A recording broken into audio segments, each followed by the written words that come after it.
Airbnb says that its staff can now work from home indefinitely and the pay will not be affected. That change would allow employees to work anywhere in the United States or 170 other countries.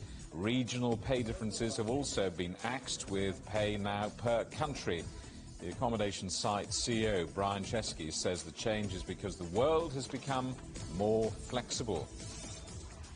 But Mr. Chesky did admit that some of the most creative work is done in the office. And a new study by Columbia University also suggested that the shift away from in-person interactions could have a negative effect on brainstorming. So will companies end up sacrificing flair for flexibility? Well, let's talk now to Louise Goss, who is editor at the Home Worker magazine. Welcome to the programme, Louise. So we should say that you are in favour of home working, but some things just don't work as well over Zoom, do they? We heard about this report saying that brainstorming was less effective. Sometimes you just can't speak face-to-face.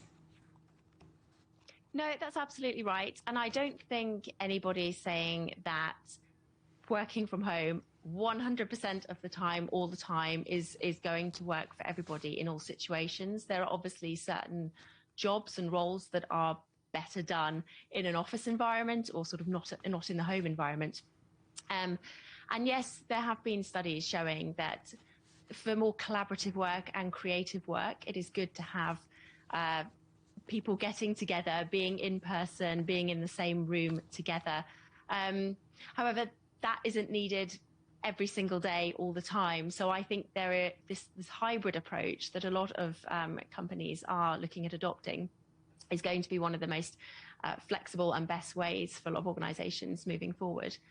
So I should say that I don't often work from home, but the temptation that when you are working from home to not work quite as hard and maybe get some ironing done or put the dinner on, I mean, that really must affect productivity, doesn't it?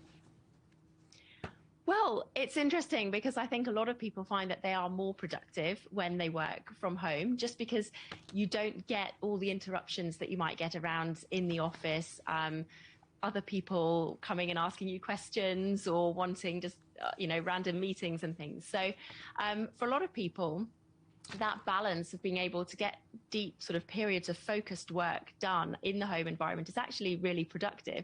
And of course, the ability to do a bit of housework in your spare time or during a break, I don't think that's necessarily a bad thing. I think, everybody needs to step away from the screen during the working day. So if you're at home and you can make the most of those moments and get a little bit of ironing done or do something around the house, and actually frees you up in the evening to have your evening to yourself and relax and not have to catch up on all those chores. And of course, the pandemic was a time when a lot of people experienced home working for the first time. Knowing now that it can work for many people, why do you think there is such a drive by businesses in particular to get people back into the office? Oh, I think there's a mixture of things. I think one of the big things that people are finding is that sort of the social interactions, the human connection that people are missing most from being in a more isolated situation at home. And certainly, as we talked about before, that sort of more creative work that people are wanting to get done back in an office environment. But I also think there's an element of leadership and certain managers who think that if they can't see their employees working, that they're not going to be as productive or getting the work done. So there's a trust factor there that I think is perhaps getting better, but is still making some managers, leaders a bit reluctant. But I think that could come down to actually just needing to adapt leadership styles as well for remote working.